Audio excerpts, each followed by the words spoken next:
How's it going, guys? I'm Zephyros, and welcome to my channel. Today, we're going to be talking about the upcoming banners that we've got. They are repeat banners. I've seen a lot of people talking about or worrying about why there's a lack of new banners and why the update hasn't happened. One thing I will say is I don't think that this is actually something specific to Moonton and to Watcher of Realms. Um, Looking at kind of updates from Apple, it looks like they're cracking down on a lot of apps that have been using um, third party kind of sites and things for purchases. It looks like Apple are trying to make sure they get their cut through the in store purchases.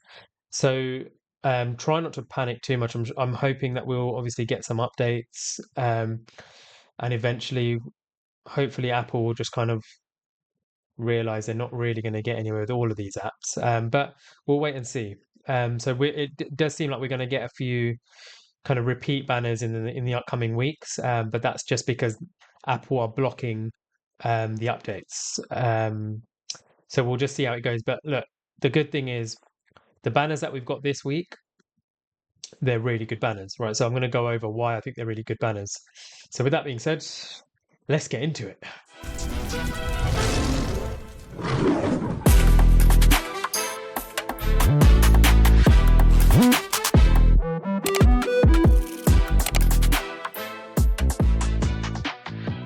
So with these banners, there's two important ones. Okay, so you've got the Hex and Ferssi banner.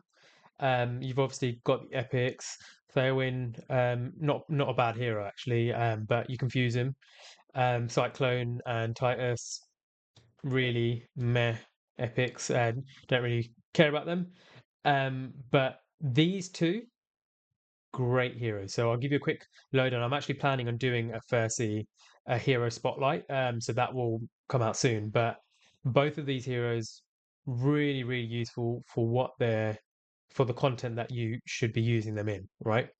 Then you've got the ancient banner, which is Valderon and Admiral Claw. Valderon, incredible unit, really, really solid. If you don't have a chaotic lord, you should be going for it. Admiral Claw, the jury's out on Admiral Claw, right? Because I think he's just so situational, and I think that he's got a lot of limiting factors that really stop him from shining. And I'll quickly go over those as well, right? So let's get started with the Hex Ferssi banner. All right, so I've actually got Hex at A5, and I'm going to make this really simple. I don't want this video to be too long, right? Hex, if you do not have Hex at A5, pull on this banner, right? Hex is insane for areas of the game like Guild Boss, really useful in Gear Dungeon 2. You can use him in Gear Raid 3. There's just so many areas of the game where Hex is a solid unit, right? He will help you progress through the game so easily, right? In so many different areas of the game. The damage that this guy can do is absolutely bonkers. Okay. And at some point, I'm sure I will do a hero spotlight to show you just how good he is. But look, let me give you a quick summary, right?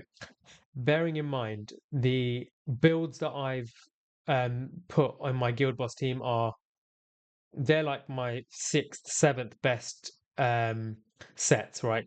They're not my highest sets, they're not my best sets because I just don't need it. And this is just an auto run where he's not even in anywhere near his best gear, right? And he's still doing close to 200 million damage, right? It's when I put him in my best gear, this guy will do like 300 million damage comfortably, right? So it's a no-brainer. In most teams, whether you run an infernal team or whether you run a piercer team, because he belongs to both, he will fit into them so nicely, right? So incredible hero. If you don't have him at A5, pull for it. You should be pulling, right? Um, Now the next hero, like I said, with Ferssi, I will be doing a guide where I do a more in-depth kind of breakdown of him. But the summary for Ferssi is if you don't have Ferssi, pull for him. If you've got A5 Hex and you've got A0 Ferssi, don't pull. You don't. Ferssi does not need any awakenings to do what Ferssi is designed to do, right? So, I if you look at my previous videos, I've actually done gear boss, a guild boss 2, Semra Apocalypse 2, um, showcase. I've shown my run where I do 190k plus, in blood, and my Ferssi is A0, right? So he is really, really useful even just at his base level. His awakenings really aren't all that because they don't really add to what you need in there, which is need him for, which is damage limitation and throwing out a bit of inspiration when you need it as well, right? So that's that banner. If you've got A5 Hex, if you've got A0 Ferssi, don't bother pulling. If you don't have Ferssi, if you don't have A5 Hex, you should be pulling, right? Because they're such good heroes. Then we come to Admiral Claw and Valderon. So I've actually got my Valderon at A1, and I'm still undecided because I am so close to pity. I'm like 197 into pity. So my next 10 pull will most likely be a Lord. So I'm really umming and ahhing whether I want to pull Valdron and get him A2 or whether I want to hold for the new Nightmare Lord. Because the next banner we expect is a Selkaden's banner on the Ancients, which I'm not really interested in because I've already got Selkaden's, and to be honest, with the roster I have, I don't actually use Selkaden's. The other thing that makes me want to pull, though, on the Valderon banner is if I show you my gallery, I'm sitting at 197 out of 200, right? So if you exclude Philippa, who is the epic esotericist marksman that is not available to summon, I'm only missing two heroes. The two heroes I'm missing are Admiral Claw and Magda. So Admiral Claw being on a banner just so that I can complete my Pokedex, it's a little bit tempting. But at the same time, do I think Admiral Claw is worth pulling for? Me personally, no.